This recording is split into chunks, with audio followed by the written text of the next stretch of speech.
ओम शांति। 14 जून 2022 के ईश्वरीय महावाक्य पहले सुनते हैं मुरली के मुख्य पॉइंट्स। बाबा ने कहा, भक्ति की रात पूरी हो, प्रभात हो रही है। प्रभात का बहुत महत्व है, इसलिए प्रभात के समय अच्छी रीति बाप को याद करना है। यह संगम का समय कितना कल्याणकारी है। इस समय ही निराकार बाप आकर पढ़ाते हैं और सबका कल्याण करते हैं। सच्चा सच्चा कुंभ का मेला संगम को ही कहा जाता। फिर बाबा ने कहा, हर एक को अपना हिसाब किताब भोगना ही पड़ेगा।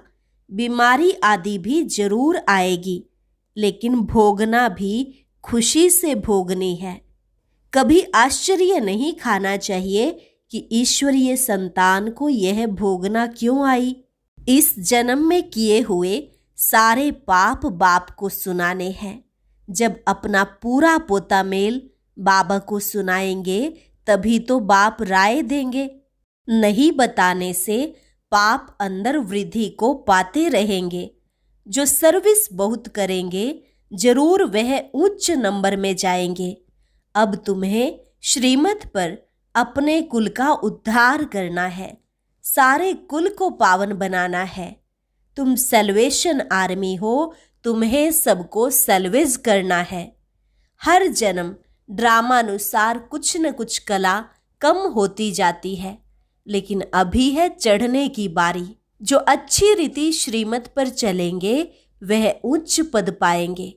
याद के बल से ही पाप कटेंगे। इसलिए बाप तुमको रोज कहते हैं, याद में जरूर बैठो। निरोगी काया व बड़ी आयु मिलेगी सिर्फ याद से। और लास्ट में बाबा ने कहा, तुम्हें भी ब्रह्मा बाप समान पूरा बलि चढ़ना है। अधूरे बलि चढ़ते हैं, उन्हें मिलता भी अधूरा ही है। इसमें जीव घात की बात नहीं है। एक बाप के बने हो तो और सबको भूल जाना है। अब और संग बुद्धि योग तोड़ एक संग जोड़ना है। और अब सुनते हैं महावाक्यों को विस्तार से। मुरली का सार। मीठे बच्चे, 21 जन्मों की पूरी प्रारब्ध लेने के लिए बाप पर पूरा पूरा बलि चढ़ो, अधूरा नहीं। बलि चढ़ना अर्थात बाप का बन जाना। प्रश्न, किस गुह्य बात को समझने के लिए बेहद की बुद्धि चाहिए? उत्तर, यह बेहद का बना बनाया ड्रामा है। जो पास्ट हुआ वो ड्रामा। अब यह ड्रामा पूरा होता है, हम घर जाएंगे, फिर नए सिर पार्ट शुरू होगा। यह गुह्य बातें समझने के लिए बेहद की बुद्धि चाहिए। बेहद रचना का ज्ञान बेहद का बाप ही देते हैं। दूसरा प्रश्न, मनुष्य किस बात में हाय हाय कर रड़ी मारते हैं और तुम बच्चे खुश होते हो? उत्तर, अज्ञानी मनुष्य थोड़ी सी बीमारी आने पर रड़ी मारते, तुम बच्चे खुश होते क्योंकि समझते हो यह भी पुराना हिसाब किताब चुकतू हो रहा है। गीत, तूने रात गवाई सो के, दिन गवाया खाए, हीरा जन्म अनमोल रे मानव, कौड़ी बदले जाए। ओम शांति। बाबा कहते, वास्तव में ओम शांति कहने की भी जरूरत नहीं है, परंतु कुछ न कुछ बच्चों को समझाना ही होता है, परिचय देना होता है। आजकल बहुत हैं जो ओम शांति जपते रहते हैं, अर्थ तो समझते नहीं। ओम शांति हम आत्मा का स्वधर्म शांत है, यह तो ठीक है, परंतु फिर ओम शिवोहम भी कह दिया है, वह फिर रोंग हो गया।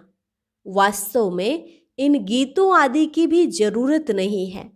दुनिया में आजकल कनरस बहुत है, इन सभी कनरस में फायदा कुछ नहीं है। मनरस तो अभी ही आता है।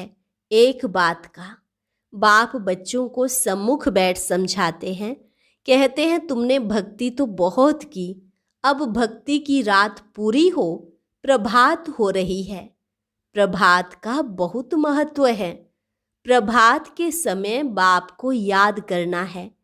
प्रभात के समय भक्ति भी बहुत करते हैं, माला भी जपते हैं।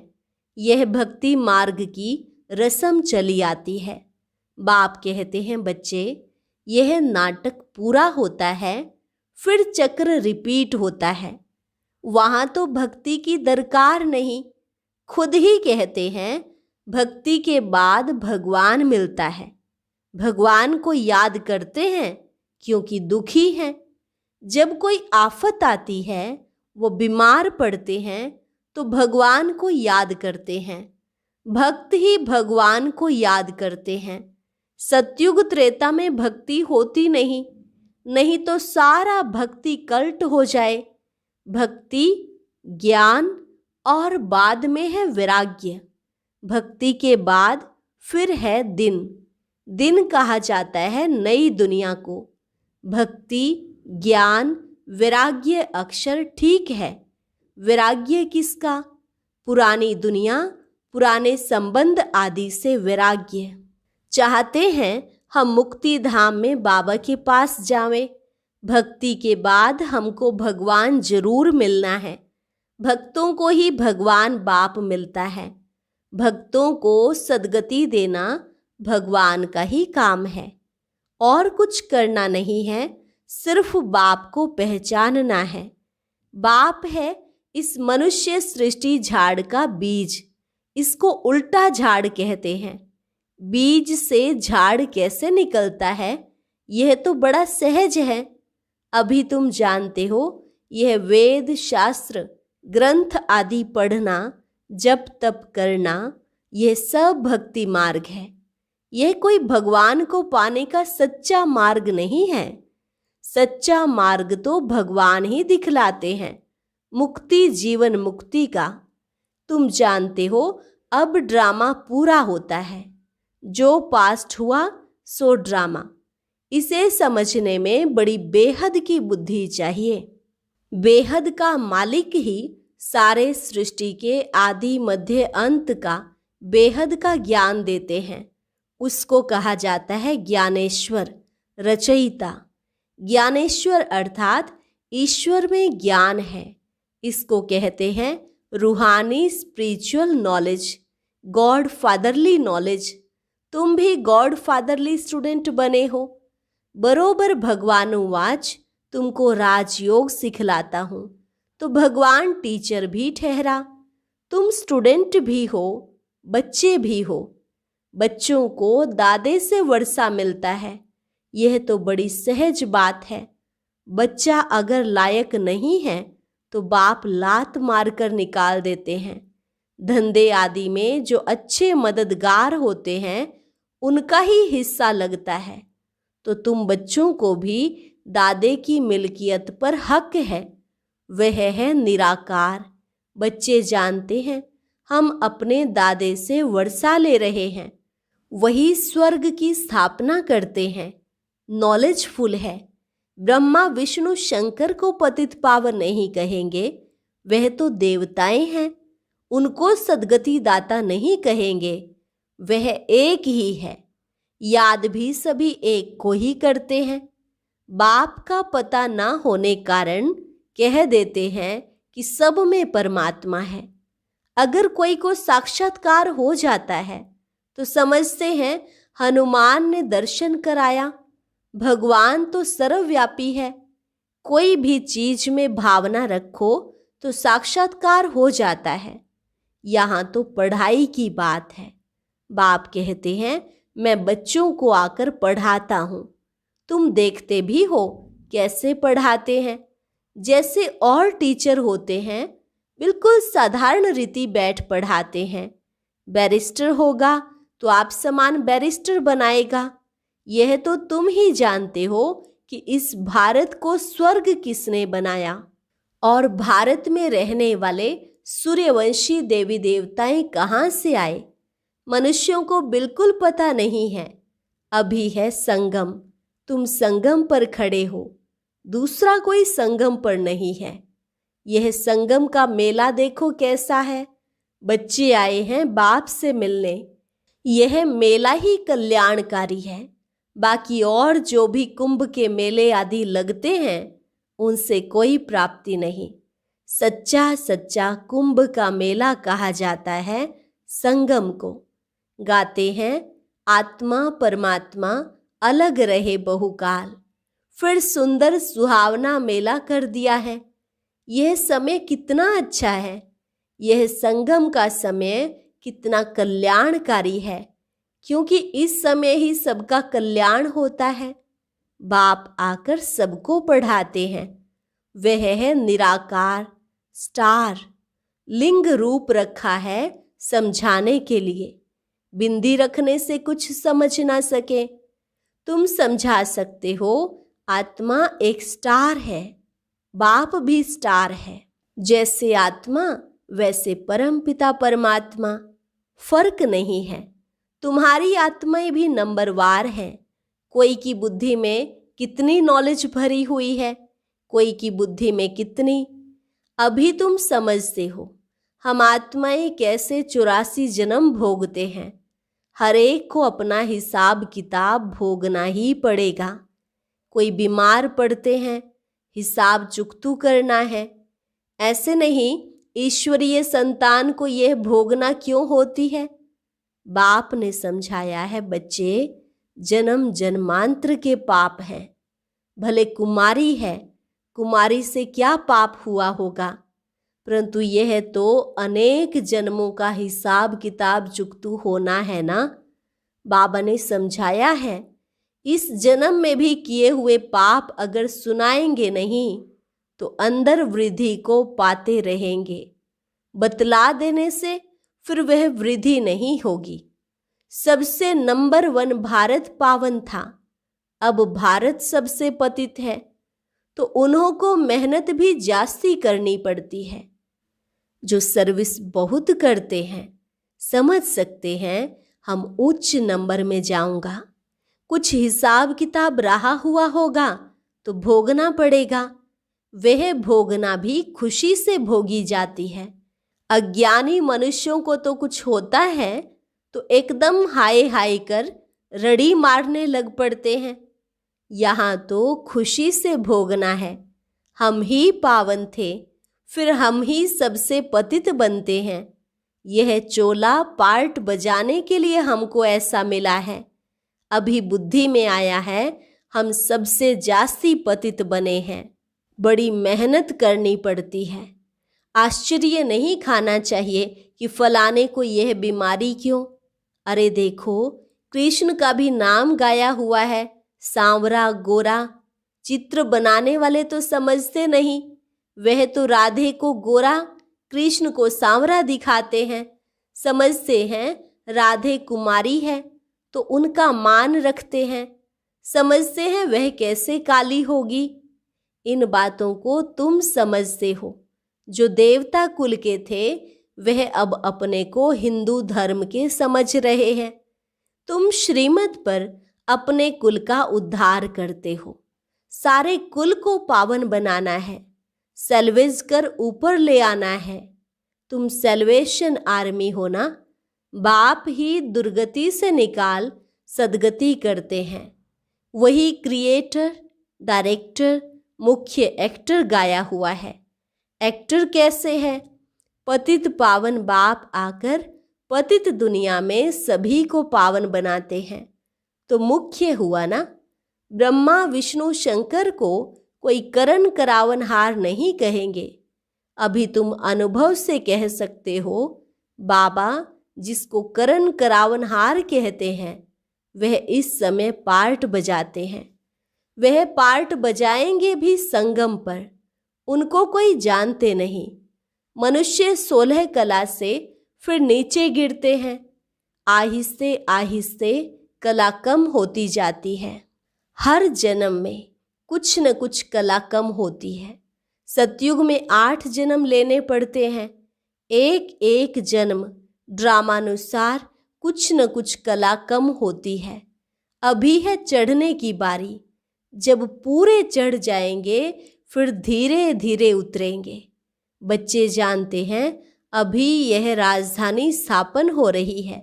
राजधानी में तो हर प्रकार के चाहिए। जो अच्छी रीति श्रीमत पर चलते हैं वह उच्च पद पाते हैं। सो भी जब पूछे ना, बाबा को अपना पूरा पोता मेल भी भेजें, तब बाबा राय दे सकते हैं। ऐसे नहीं, बाबा तो सब कुछ जानते हैं। वह तो सारी दुनिया के आदि मध्य अंत को जानते हैं। एक एक की दिल को तो नहीं बैठ जानेंगे। वह नॉलेजफुल है। बाबा कहते हैं, मैं आदि मध्य अंत को जानता हूँ, तब तो बताता हूँ कि तुम ऐसे ऐसे गिरते हो, फिर ऐसे चढ़ते हो। यह पार्ट भारत का है। भक्ति तो सब करते हैं। जो सबसे जास्ती भक्ति करते हैं उनको पहले सद्गति मिलनी चाहिए। पूज्य थे, फिर 84 जन्म भी उन्होंने लिए। भक्ति भी उन्होंने की है नंबरवार। भले इस समय जन्म मिला है, परंतु आगे जन्म के पाप तो है ना, वह कटते हैं याद के बल से। याद ही डिफिकल्ट है। तुम्हारे लिए बाबा कहते हैं, तुम याद में बैठो तो निरोगी बनेंगे।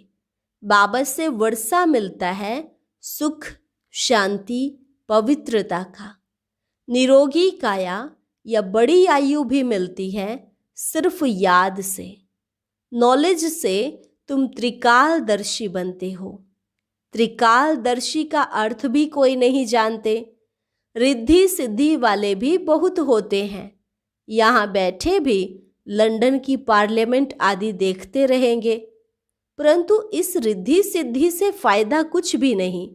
दीदार भी होते हैं दिव्य दृष्टि से, इन नैनों से नहीं। इस समय सब सांवरे हैं। तुम बलि चढ़ते हो, अर्थात बाप का बनते हो।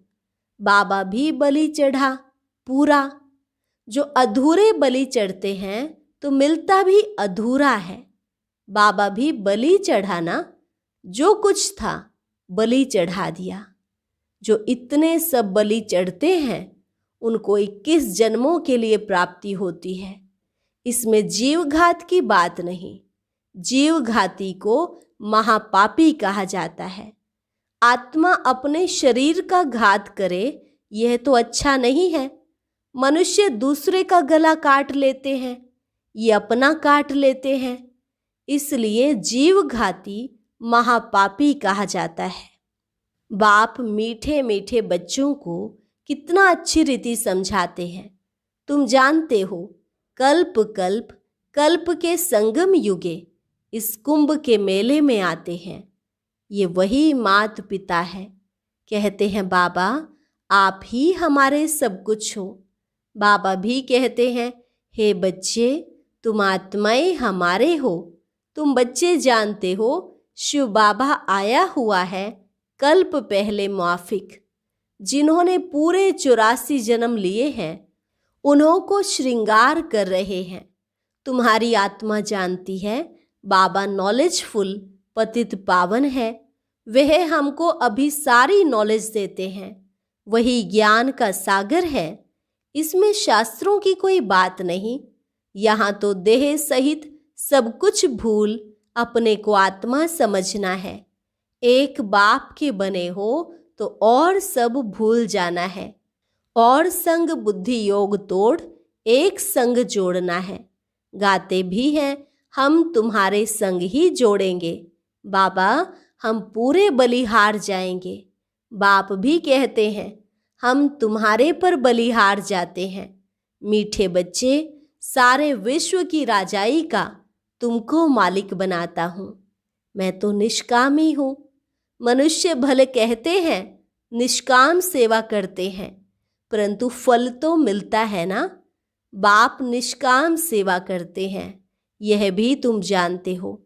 आत्मा जो कहती है हम निष्काम सेवा करते हैं, यह कहाँ से सीखे हैं? तुम जानते हो निष्काम सेवा बाबा ही करते हैं। आते ही कल्प के संगम युग पर हैं। अभी भी तुम्हारे सम्मुख बैठे हैं। बाप खुद कहते हैं, मैं तो हूँ निराकार। मैं तुमको यह वर्षा कैसे दूं?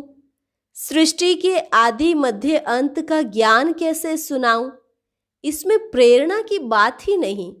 शिव जयंती मनाते हैं तो जरूर आता हूं ना।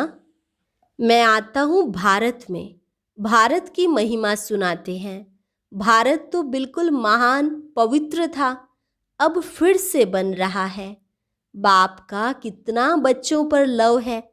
अच्छा, मीठे मीठे सिक्की लधे बच्चों प्रति माता पिता बाप दादा का याद प्यार और गुड मॉर्निंग। रूहानी बाप की रूहानी बच्चों को नमस्ते। रूहानी बच्चों की रूहानी बाप दादा को नमस्ते नमस्ते, गुड मॉर्निंग। धारणा के लिए मुख्य सार। पहली पॉइंट, श्रीमत पर अपने कुल का उद्धार करना है, सारे कुल को पावन बनाना है। बाप को अपना सच्चा सच्चा पोता मेल देना है। दूसरी पॉइंट, याद के बल से अपनी काया को निरोगी बनाना है। बाप पर पूरा पूरा बलिहार जाना है। बुद्धि योग और संग तोड़ एक संग जोड़ना है। वरदान, एक बाप दूसरा न कोई। इस स्मृति से निमित्त बनकर सेवा करने वाले सर्व लगाव मुक्त भव। एक बाप दूसरा न कोई, इस स्मृति से निमित्त बनकर सेवा करने वाले सर्व लगाव मुक्त भव। जो बच्चे सदा एक बाप दूसरा न कोई इस स्मृति में रहते हैं, उनका मन बुद्धि सहज एकाग्र हो जाता है। वे सेवा भी निमित्त बनकर करते हैं, इसलिए उसमें उनका लगाव नहीं रहता। लगाव की निशानी है, जहाँ लगाव होगा वहाँ बुद्धि जाएगी, मन भागेगा। इसलिए सब जिम्मेवारियां बाप को अर्पण कर ट्रस्टी व निमित्त बनकर संभालो तो लगाव मुक्त बन जाएंगे। स्लोगन, विघ्न ही आत्मा को बलवान बनाते हैं, इसलिए विघ्नों से डरो मत। विघ्न ही आत्मा को बलवान बनाते हैं, इसलिए विघ्नों से डरो मत। अच्छा, और अब सुनते हैं आज का अव्यक्त ज्ञान मोती। ये एक बहुत संस्कारितापूर्ण वीडियो है, जरूर देखें, कोई भी मिस ना करे।